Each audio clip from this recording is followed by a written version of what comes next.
Shalom, Shalom Bapak Ibu Saudara yang terkasih dalam Tuhan. Kita bersyukur untuk pagi hari yang indah ini. Kita boleh menikmati anugerah Tuhan, boleh menikmati kebaikan Tuhan, kemurahan Tuhan di dalam hidup kita.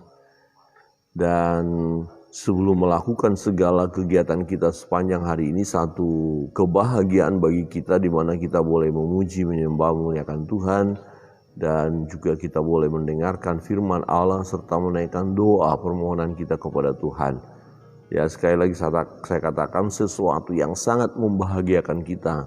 Sebelum melakukan segala sesuatu hari ini, ada kesempatan untuk menyembah Tuhan. Ini banyak yang tidak didapatkan oleh umat Tuhan ketika mereka tidak mengutamakan Tuhan, tidak terlebih dahulu menyembah Dia. Kalau mereka menyembah Tuhan, pagi-pagi benar beribadah kepada Allah, maka kebahagiaan yang daripada Tuhan akan melimpah dalam hidup kita. Bapak Ibu Saudara yang terkasih dalam Tuhan, salah satu penyebab hukuman daripada Allah kepada umat Israel atau umat Yehuda adalah karena ada pengajar-pengajar palsu, ada nabi-nabi palsu, pengajar-pengajar sesat. Dan ironisnya adalah umat itu lebih condong mendengar pengajaran-pengajaran palsu itu. Mereka lebih mengikuti nabi-nabi palsu sehingga mereka berjalan dalam kesesatan. Dan mereka tidak mau bertobat, sekalipun ada nabi yang benar yang menyuarakan kebenaran, mereka tidak mau bertobat.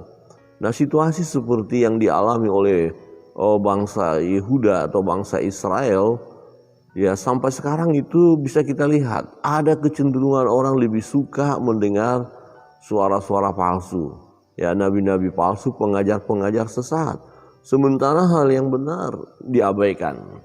Nah, akhirnya Tuhan pun menghukum umat ini, umat pilihan ini. Saudara, mari kita melihat bagaimana firman Allah di dalam Yehezkiel pasal 13. Perikopnya hukuman terhadap nabi-nabi palsu. Nah, kemudian datanglah firman Tuhan kepadaku, "Hai anak manusia, bernubuatlah melawan nabi-nabi Israel. Bernubuatlah dan katakanlah kepada mereka yang bernubuat sesuka hatinya saja. Dengarlah firman Tuhan." Nah, rupanya nabi-nabi palsu itu bernubuat sesuka hatinya. Jadi dia tidak dengar suara Tuhan, tidak dengar perintah Tuhan, tapi dia bernubuat, menyampaikan sesuatu atas nama Tuhan. Nah, ini yang persoalannya.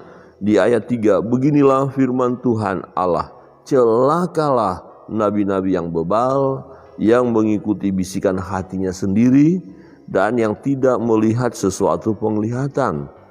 Seperti anjing hutan di tengah-tengah reruntuhan, begitulah nabi-nabi wahai Israel. Seperti anjing hutan di tengah-tengah reruntuhan. Nggak ada yang menolong. Jadi siapa yang berani menolong anjing hutan? Ini serigala. Tapi dia jatuh berada di reruntuhan, batu-batu, siapa yang mau menolong? Tidak ada yang menolong. Dan lama-lama akan menderita kelaparan anjing yang tertimpa tadi dan mati. Nah, itu gambaran kepada nabi-nabi palsu. Nabi-nabi palsu itu akan mengalami hukuman daripada Tuhan. Kamu tidak mempertahankan lobang-lobang pada tembokmu dan tidak mendirikan tembok sekeliling rumah Israel supaya mereka dapat tetap berdiri di dalam peperangan pada hari Tuhan. Penglihatan mereka menipu dan tenung mereka adalah bohong. Mereka berkata, demikianlah firman Tuhan, padahal Tuhan tidak mengutus mereka dan mereka menanti firman itu digenapinya. Saudara, ini sesuatu yang mengerikan hamba-hamba Allah, satu hal yang kita harus waspadai, ada peluang untuk kita bisa berbohong, menipu umat dengan mengatakan, Tuhan berfirman, beginilah firman Tuhan, atau Tuhan yang mengatakan, Roh dengan tegas berkata, seperti itu. Padahal Tuhan tidak ngomong begitu. Ya, saya mendapat penglihatan, saya dapat mimpi. Ya, rasanya benar sekali. Ini loh yang akan terjadi. Tuhan sudah berkata. Nah, akhirnya umat menantikan kapan digenapi. Loh, kok nggak digenapi? Saudara bisa membayangkan apa pandangan umat ketika hamba Tuhan yang tadi yang berkata akan terjadi begini dan begini. Nah, waktu tidak terjadi, ya umat kecewa. Tidak hanya itu, umat berkata, bukan hanya hamba itu berbohong, tapi mana ini Tuhan? Tuhan nggak benar ini perkataan Tuhan.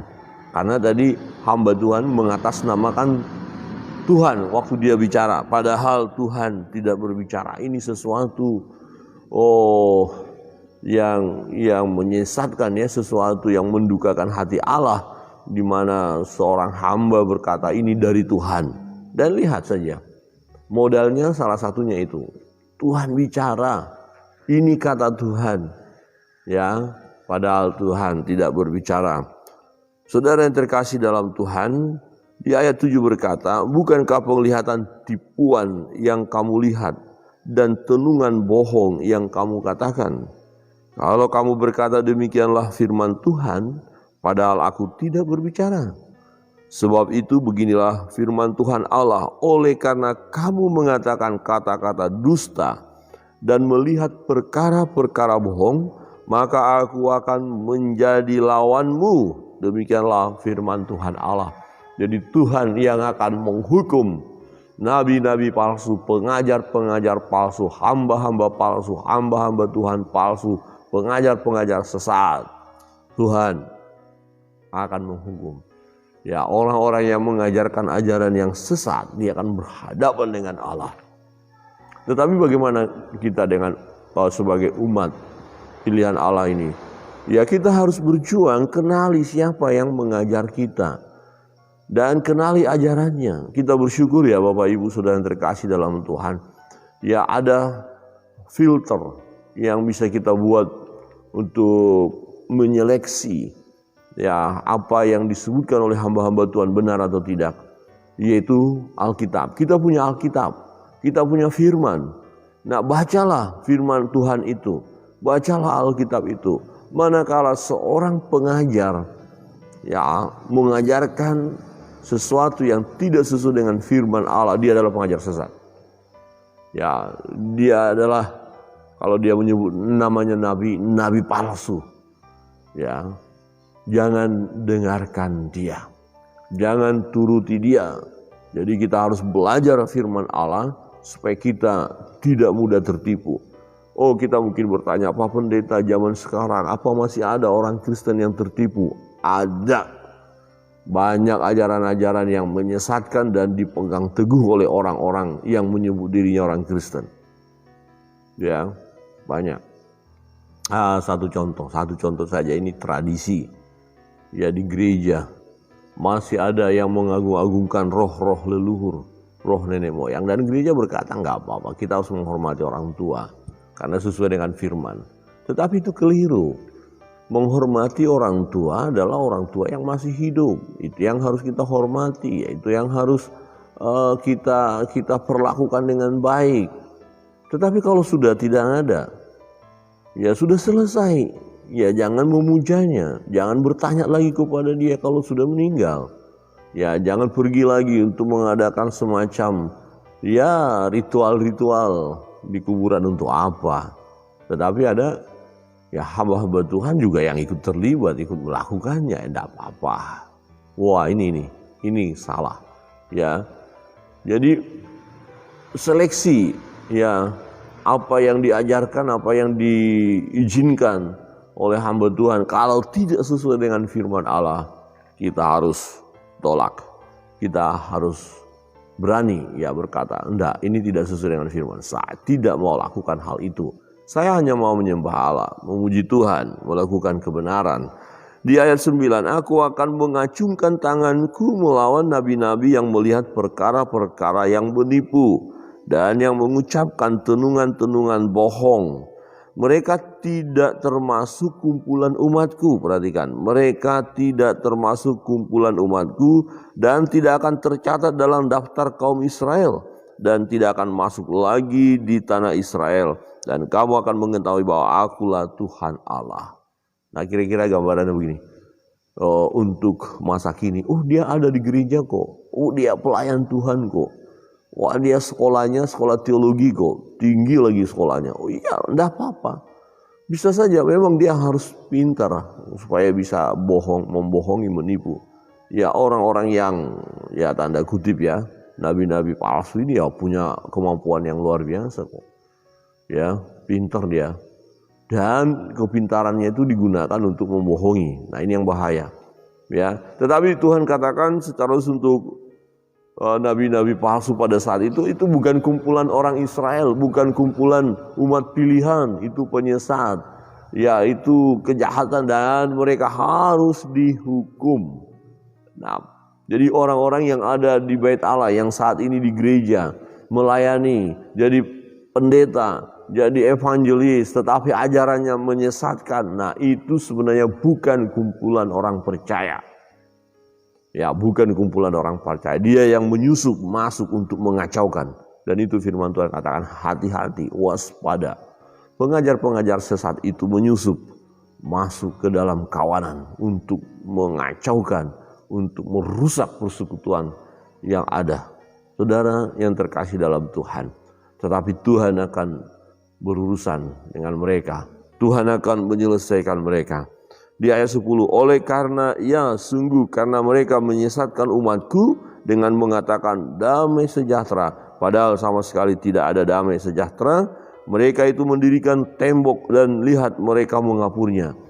Ya, Tuhan sebelumnya berkata ini akan tembok akan roboh, pertahankan hidup kalian, siap menghadapi lawan, mengungsi saja begitu. Tapi mereka bilang enggak. Mereka bangun lagi tembok kemudian dikapur. Tidak akan roboh kira-kira begitu. Jadi melawan kebenaran. Ya, Nabi Yeremia sudah berbicara tapi mereka lawan. Dan Nabi Hezkiel ini juga berbicara mereka lawan. Tetapi Tuhan katakan, ya kamu tidak akan bisa melawan. Perhatikan apa yang Tuhan lakukan untuk tembok yang mereka kapur. Tapi dikatakan apa? Mereka seperti mengapur pada saat hujan. Ya. Dikatakan, katakanlah kepada mereka yang mengapur tembok itu, hujan lebat akan banjir, rambun akan jatuh dan angin topan akan bertiup. Jadi kalau orang kapur ya cantik ya, dikapur tembok itu supaya bagus begitu. Tapi kalau baru dikapur hujan turun gimana? Ya habis lagi, ya nggak bisa menempel kapurnya. Jadi suatu pekerjaan yang sia-sia atau tidak ada gunanya. Nah, kalau tembok itu sudah runtuh, apakah orang tidak akan berkata kepadamu, di mana sekarang kapur yang kamu oleskan itu? Oleh sebab itu beginilah firman Tuhan Allah. Di dalam amarahku, aku akan membuat angin topan bertiup. Dan di dalam murkaku, hujan lebat akan membanjir. Dan di dalam amarahku, rambun yang membinasakan akan jatuh. Di dalam amarahku, kata Tuhan. Di dalam amarahku. Jadi Tuhan tidak berkompromi dengan pengajar-pengajar sesat, nabi-nabi palsu. Ya, Tuhan akan binasakan mereka, Tuhan akan hukum, Tuhan akan selesaikan. Sebab ini luar biasa. Ya, dampak dari nabi-nabi palsu luar biasa, menyesatkan umat. Bukan hanya dirinya sesat, tapi umat pun disesatkan. Jadi sangat mengerikan. Hati-hati kepada pengajar-pengajar palsu, pengajar-pengajar sesat, nabi-nabi palsu. Di ayat 14 berkata, dan aku akan meruntuhkan tembok yang kamu kapur itu dan merobohkannya ke tanah supaya dasarnya menjadi kelihatan. Tembok kota itu akan runtuh dan kamu akan tewas di dalamnya dan kamu akan mengetahui bahwa akulah Tuhan. Begitulah aku akan melampiaskan amarahku atas tembok itu dan kepada mereka yang mengapurnya aku akan berkata kepadamu, lenyap temboknya dan lenyap orang-orang yang mengapurnya, yaitu nabi-nabi Israel yang bernubuat tentang Yerusalem dan melihat baginya suatu penglihatan mengenai damai sejahtera, padahal sama sekali tidak ada damai sejahtera. Demikianlah firman Tuhan Allah.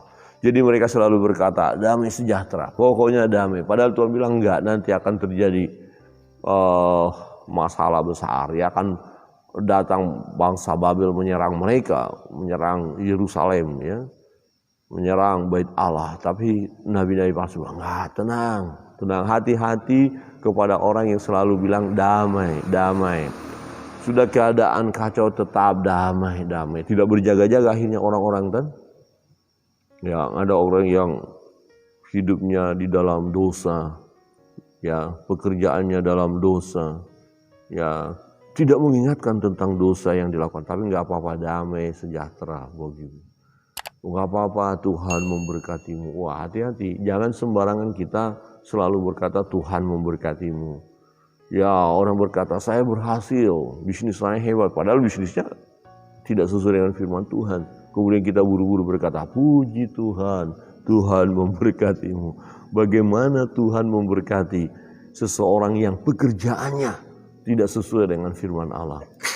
Bukankah di situ kita telah mempermainkan Allah?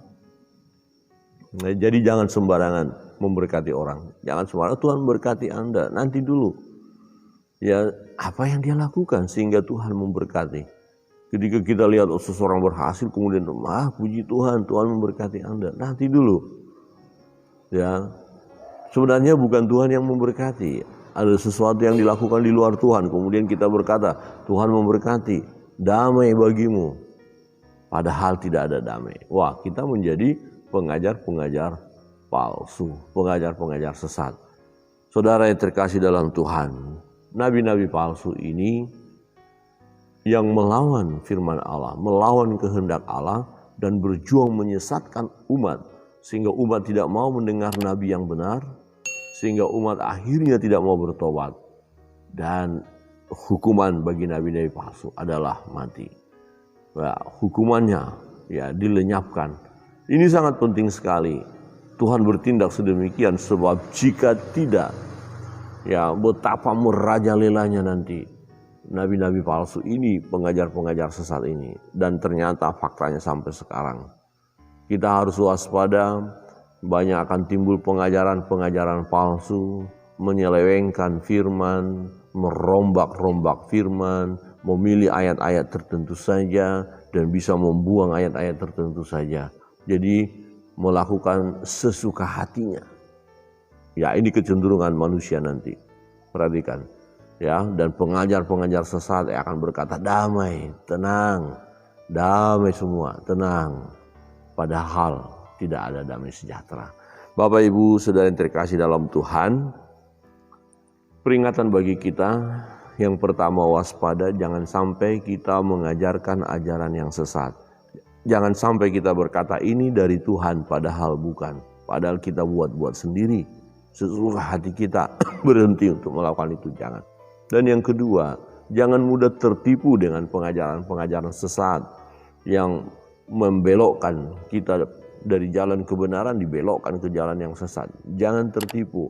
Untuk itu belajar firman Allah, dengar suara Tuhan, ya, dengan sungguh-sungguh, membaca Alkitab, ya, sehingga ada kepekaan di dalam diri kita.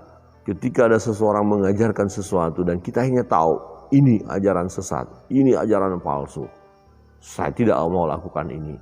Saya hanya mau melakukan yang sesuai dengan firman Allah. Kiranya kebenaran firman Tuhan menolong kita untuk terus-menerus pemahaman kita akan kebenaran firman Tuhan bertambah-tambah. Kita terus memiliki pergaulan karib dengan Allah. Dan mari kita mengerjakan pekerjaan yang benar, yang memuliakan Tuhan. Kita setia mengiringi Yesus, ya, maka kita akan mengalami berkat-berkat Tuhan. Kita akan masuk dalam doa-doa kita.